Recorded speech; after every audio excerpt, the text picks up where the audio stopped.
नमस्कार, मैं हूं शिशिर। आइए देखते हैं देश दुनिया का हाल।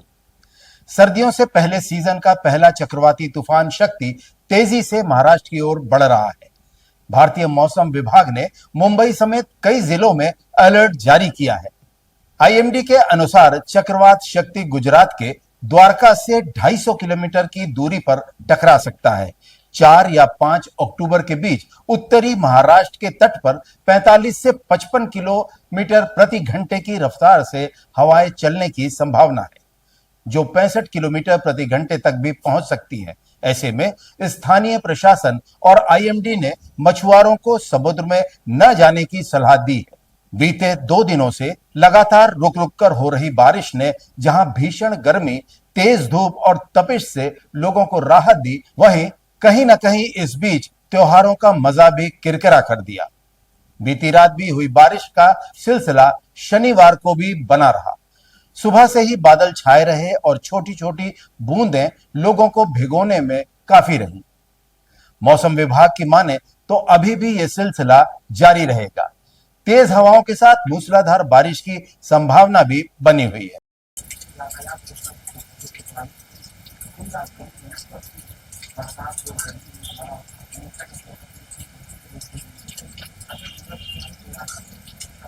गोरखनाथ मंदिर रोड पर बन रहे निर्माणाधीन ओवरब्रिज का मंडलायुक्त अनिल ढींगरा ने संबंधित अधिकारियों के साथ निरीक्षण किया। निरीक्षण के दौरान कार्यदायी संस्था से कार्य की प्रगति के संबंध में जानकारी प्राप्त की। उन्होंने मौजूद अधिकारियों से कहा कि कार्यों को गुणवत्ता के साथ समय से पूरा किया जाए।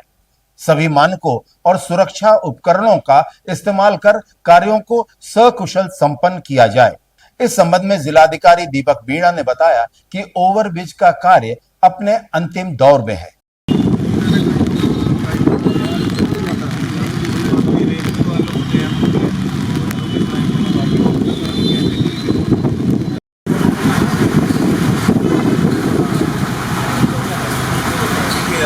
कमिश्नर सर द्वारा और मेरे द्वारा ये इंस्पेक्शन किया गया है और ये प्रायोरिटी है माननीय मुख्यमंत्री जी की भी कि इसको तत्काल जल्दी से जल्दी स्टार्ट किया जाए। तो इसमें कुछ अब मेनली रेलवेज वाले पार्ट के ऊपर हमें पोर्शन जो बचा हुआ है उसको करना है। रेलवे से हमने बात की है कि ज़्यादा से ज़्यादा टाइम वो हमें प्रोवाइड करवा दें। एक तरीके से 30 घंटे के आसपास हमें चाहिए जो पूरा अपना रेलवेज के ऊपर का पोर्शन ख़त्म करने के लिए। तो वही रेलवे से बात करके कि जितने जल्दी मतलब हमें डेली 5-6 आवर्स अगर मिल जाए, अभी 2-3 घंटे की बात हुई है, तो कोशिश की जा रही है 1 से 1.5 महीने के अंतर्गत हम पूरी चीज़ को इसको कंप्लीट कर लें और इसको सुचारू रूप से संचालित कर दें। नहीं देखिए, बहुत ही आप जैसे देखेंगे शहर में बहुत जगह पे रोड चौड़ीकरण और ब्रिजेस बहुत जगह पे बन रहे हैं।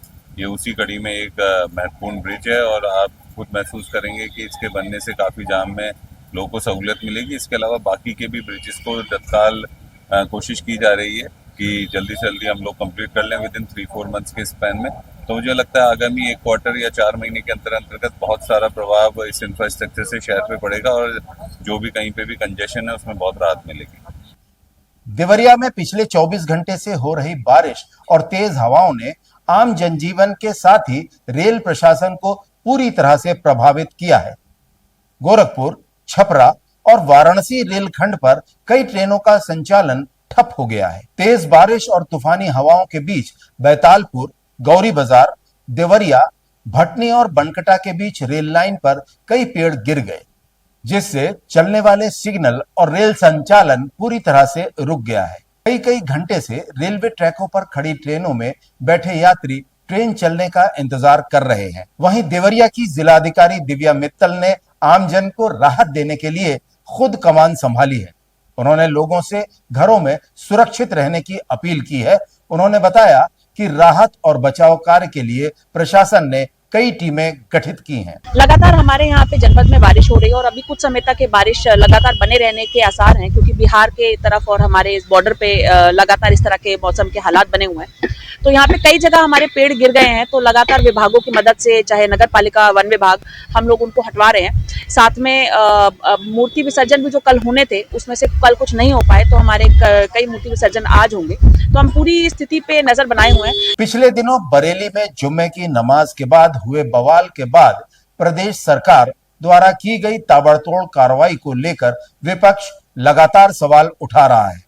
नेता प्रतिपक्ष माता प्रसाद पांडे को हाउस अरेस्ट किया गया और भारी पुलिस बल की तैनाती की गई। आज सपा का एक डेलीगेशन बरेली जाने के लिए तैयारी में था।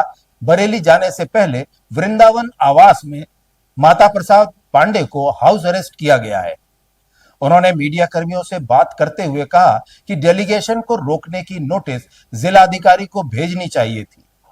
हमें वहां पार्टी कार्यकर्ताओं से जानकारी लेनी थी कि हमें रोकने का मतलब है कि असंवैधानिक काम दिखेंगे और प्रशासन द्वारा अपनी कमियों को छुपाने के लिए हमें रोका जा रहा है। बरेली की घटना के बारे में जानकारी करने के लिए हमारे राष्ट्रीय अध्यक्ष जी ने एक प्रतिनिधिमंडल बनवाया हमारे नेतृत्व में जाने के लिए। उसमें कई सदस्य हमारे एमपी लोग हैं और सब हैं, लेकिन मैं यहाँ था नहीं। मुझे सूचना मिली शाम को 5 बजे तो मैं वहाँ से चला और रात को जब 12 बजे यहाँ अपने घर पर आया तो इसके पहले की जाने की कोई बात हो तमाम बड़ी संख्या में पुलिस थी और हमको एक नोटिस पीजीआई थाने का समझा दिया। दरोगा ने मुझे कहा आपको अपने घर में रहना है, घर से बाहर नहीं निकलना है। हमको दरोगा चिट्ठी लिखता है। आईटीएमएस ने आज फिर लाखों रुपए के कीमती जेवरात और कैश बरामद कर गुम हुए परिवारों को सुपुर्द किया। एक परिवार गोपालगंज से गोरखपुर आया हुआ था और वो गोरखनाथ मंदिर दर्शन करने गया था। इस दौरान यात्री का बैग ऑटो में ही छूट गया, जिसमें लगभग 1.5 लाख रुपए की ज्वेलरी और हजारों रुपए नकदी पड़े हुए थे। वहीं दूसरा परिवार महादेवा बाजार से कहीं जरूरी काम के लिए निकला हुआ था और ऑटो में ही लगभग 3 लाख रुपए की ज्वेलरी और घरेलू सामान छूट गया। आईटीएमएस की टीम ने मामले को गंभीरता से लेते हुए सीसीटीवी कैमरे की मदद से गुम हुए कीमती सामान को सकुशल बरामद कर परिवारों को सुपुर्द किया, जिस पर परिवार के सदस्यों ने आईटीएमएस और यातायात पुलिस की भूरी भूरी प्रशंसा की। मेरा एक डायमंड रिंग था और चेन था और चांदी के कुछ जेवरात थे। मेरा लगभग 1.5 लाख का सामान था। कहना ट्रैफिक पुलिस की बहुत बहुत धन्यवाद। यहाँ की ट्रैफिक पुलिस बहुत अच्छे हैं, बहुत अपने काम में मजबूती दिखा रहे हैं, जो कि ऐसे या मतलब बिहार में ऐसा बिल्कुल भी नहीं है। हम यही चाहेंगे कि बिहार की पुलिस भी ऐसे सीखे यहाँ के लोगों, यहाँ की पुलिस से। मोहद्दीपुर रियाज हॉस्पिटल के सामने हमारा वो वही हार है, झुमका है, अंगूठी है, 2 अंगूठी है, लौकिक है, मंगलसूत्र है, पावजेब है, बिछुआ है। कितने का सामान था? कम से कम 3 लाख का। कैसे मिला? वही नगर निगम वो पुलिस चौकी गई थी, वहाँ से फिर यूनिवर्सिटी गए थे, अलाउंस कराए थे और वहाँ से फिर यहाँ नगर निगम में आई हूँ। इस संबंध में पुलिस अधीक्षक यातायात राजकुमार पांडे ने बताया कि बैग गुम होने से परिवार के सदस्य काफी चिंतित थे, लेकिन आईटीएमएस और यातायात पुलिस ने इन परिवारों के चेहरों पर खुशी लाने का काम किया। दिनांक 1 अक्टूबर को श्रीमती मेरा देवी जो सिकरीगंज गोरखपुर की निवासी हैं, वो महादेवा बाजार से मोहद्दीपुर तक ऑटो से जा रही थी।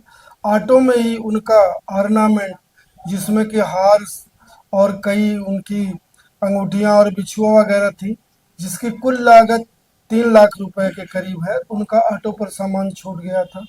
इसी तरीके से ब्यूटी कुमारी जी हैं, वो गोपालगंज बिहार की रहने वाली हैं और 3 अक्टूबर को झारखंडी मंदिर से गोरखनाथ मंदिर तक ऑटो से गई थी।